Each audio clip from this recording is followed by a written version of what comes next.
On est rendu samedi matin. Quelle belle semaine de feu. Incroyable. La musique est incroyable, ça me fait bouger en tabarnak. Quelle belle semaine.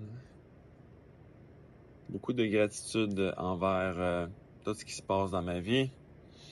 Toutes les personnes qui décident de se joindre à ma mission de vie. Merci beaucoup à vous autres. Ce matin, on va parler de microbiote ainsi que du beurre. L'impact du beurre sur le microbiote. Laissez-moi vous raconter une histoire en premier lieu. Moi puis Olivier Blouin, on s'est rendu à Amsterdam pour un séminaire de une journée avec Wolfgang Unsold. Et Wolfgang, là, j'étais prêt à payer 1000$ pour une heure de consultation avec lui. Parce qu'il charge 1000$ de l'heure, le gars. C'est pas plus. Parce que c'est un top dans l'industrie. Il produit des résultats à tous les jours. Fait que plus que t'es bon, ben plus que tu peux charger. Et on s'est rendu à Amsterdam, puis on a décidé d'arriver là avant pour visiter tous les Pays-Bas. Pendant quelques jours. On s'entraînait là-bas. C'était magique. C'était vraiment magique. Je vais essayer d'aller retrouver une vidéo que j'avais faite sur cette expérience-là, que j'avais mis sur TikTok. Mais là, j'ai fermé mon TikTok parce que je trouvais ça trop dérangeant. Mais je vais aller le réactiver juste pour aller downloader le vidéo de moi aux Pays-Bas avec Olivier Blouin. Mais bref, séminaire d'une journée, j'ai lessivé le cerveau de Wolfgang. À toutes les 5 minutes, j'avais une question pour lui parce que mon cerveau tournait. Il disait des choses, puis tout de suite, ça faisait des liens dans ma tête. Puis à un moment donné, j'ai posé Wolfgang, il parlait de microbiote. Puis il disait, tu sais, comment ça se fait qu'une vache mange du gazon, de l'herbe, puis elle devient une grosse patate dans le champ, puis t'as un gorille à côté qui mange aussi de l'herbe, puis que lui, il transforme cette herbe-là en masse musculaire. C'est un gros gorille colossal, là. Il dit, qu'est-ce qui fait en sorte que ça fait ça? Wow! Wow! Mis à part, évidemment, la génétique, on réfléchit, puis c'est un séminaire sur le microbiote.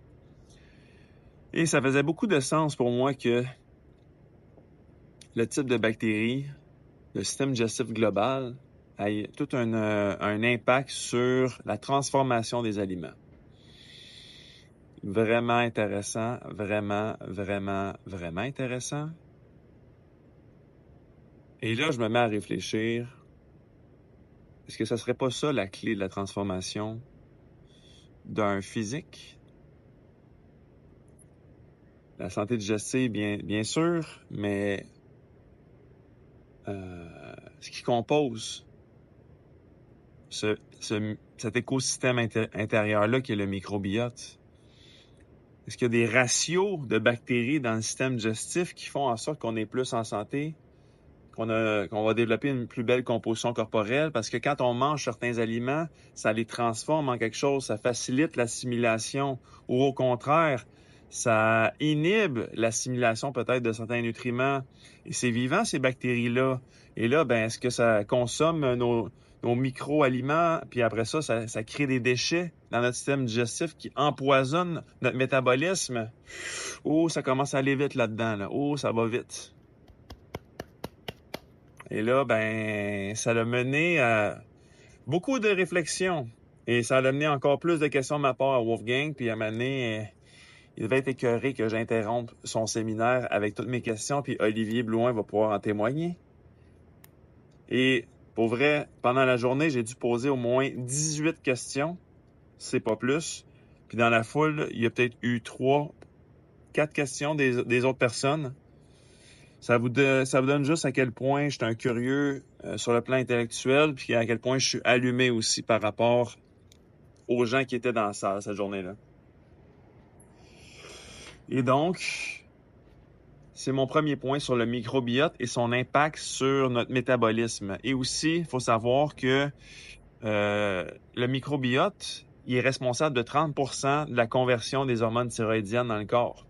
Fait que oui, tu consommes tes nutriments spécifiques, ta glande thyroïde, ton sélénium, ta tyrosine, ton iode, ta vitamine C, ton zinc, ton ci, ton ça. Fait que ça fait 70% de la job. Mais il y a un autre 30%, 20 à 30% qui est fait au niveau du microbiote, la conversion des hormones thyroïdiennes T4 en T3. Fait encore là, ça a un impact sur le métabolisme. Donc, on veut maximiser ça si on veut avoir une bonne énergie parce que les hormones thyroïdiennes, c'est pas mal ça qui régule notre métabolisme dans la vie et que ça a un impact énorme sur notre composition corporelle. Et là, ben, parlons de ça ici. Le beurre.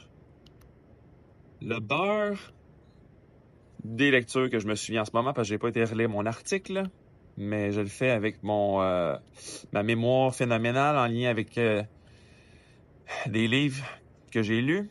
Et sachez que moi, quand je lis un livre, je fais du surlignage quand je le fais sur mon cell. Je surligne des passages et il y a certains livres que je connais quasiment par cœur.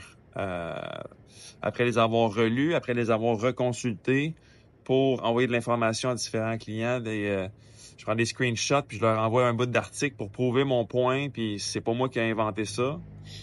Fait que ça fait en sorte que j'ai vraiment une bonne mémoire pour des documents que j'ai consultés souvent.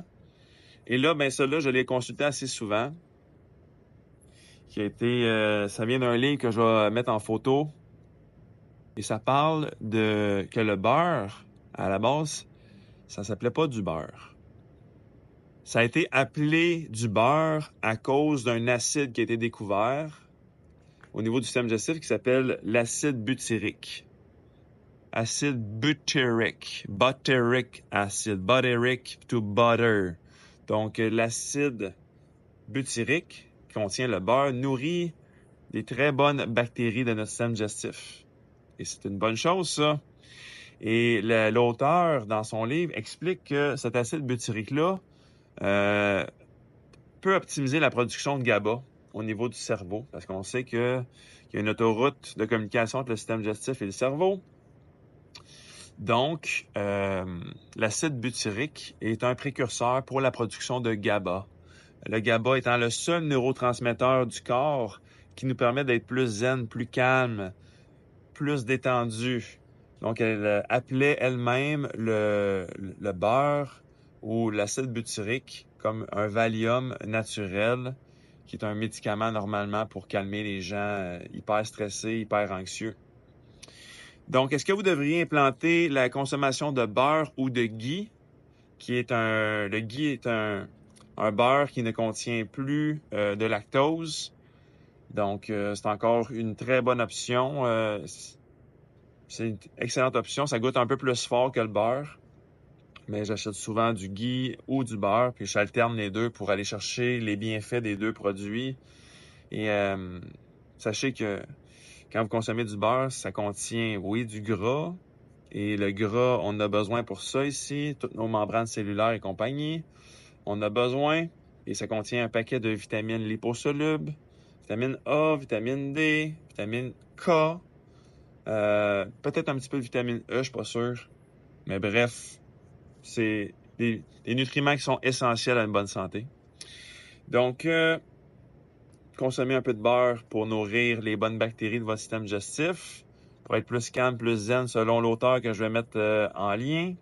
Je vais mettre aussi l'extrait du livre. Et nourrissez bien votre microbiote pour optimiser votre composition corporelle, votre métabolisme. Et je suis persuadé que vous n'avez jamais entendu parler de ça de votre vie. Parce que c'est pas de l'information qu'on entend souvent. Si vous avez aimé ça, s'il vous plaît, likez, partagez, commentez. Je pense que c'est de l'information qui a besoin d'être diffusée et que les gens s'intéressent à.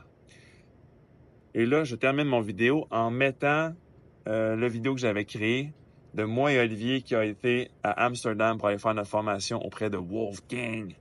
Et il y avait un gars qui m'avait niaisé là-bas parce que j'avais dit « Hey, es-tu bon à Wolfgang? » Il dit, c'était un blond qui venait d'un autre pays, scandinave, Il dit Wolfgang.